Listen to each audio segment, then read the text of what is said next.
Welcome to the channel. My name is Matthias. Today we're going to jump into the character sheet of Fing Fang Foom, everyone's favorite giant-sized alien dragon that sometimes uses purple underwear.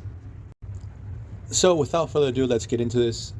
And right off the bat, the sheet establishes that Fing Fang Foom is 32 feet high and weighs 20 tons. But the thing is, that was his original height, because when he was reawakened in the modern times, he grew immensely, and now he would be 255 feet high.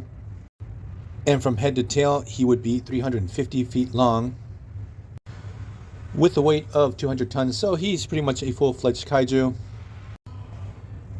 It seems that that smaller height is the normal size for this alien race that Fing Fang Foom is a part of. That, for the life of me, to say the name of this alien race is really hard. So let's give it a try. The race would be called Kakaranantharans. I probably butchered that, but that aside.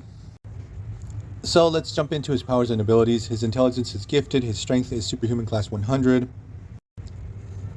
Speed would be peak human. Flight speed subsonic. Stamina superhuman. Durability demigod. Agility peak human. Reflexes peak human. I find it hilarious that Fing Fang Foom is also pretty well versed in martial arts.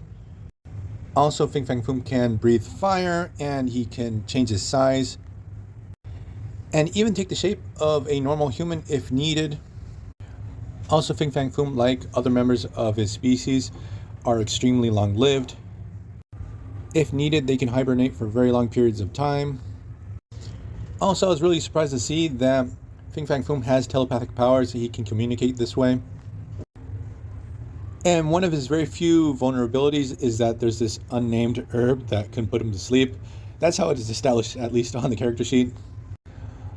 And finally, the source of his powers is that he's part of this alien race that is also called the Macluans. Man, that would have been much easier to say. Now, his first appearance was in Strange Tales issue 89, when he was first awakened by Chan Louis Cho. And what happens is Fing Fang Foom enters into battle against the communist forces that had invaded his crypt, or its crypt. Then in Iron Man issues 261 to 275, Fing Fang Foom is reawakened by the Mandarin, and it joins forces with this classic Iron Man villain to take over 1/3 of China.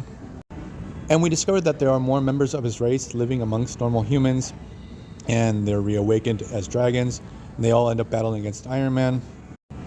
And at the end of that classic story arc, obviously, Iron Man is able to stop Mandarin and Fing Fang Foom. So we're going to leave this brief video here. I hope you guys liked it. See you guys next time. Bye.